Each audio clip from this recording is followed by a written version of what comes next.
This is a 2010 Acura TSX with intermittent rear window switches.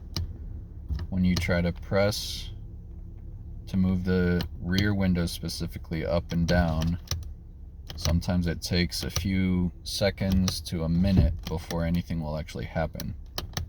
So I'm going to show you how to replace the switch to fix this issue. So replacing the switch is fairly easy. You're just going to need a small pry tool, something like this. There's a little tab down in here.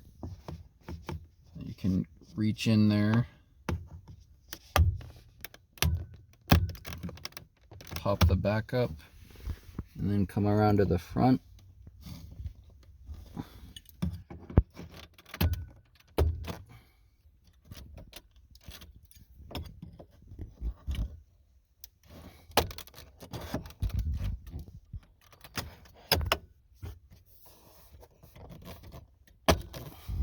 Once you get that popped up, you can get it free here and pull it out just a little bit. There we go. And there's a little tab on the top side of this lever. Push that down, and the tab swings over on the connector. Pop out that connector. And then there's 4 screws, those silver ones, that hold the switch onto the trim piece.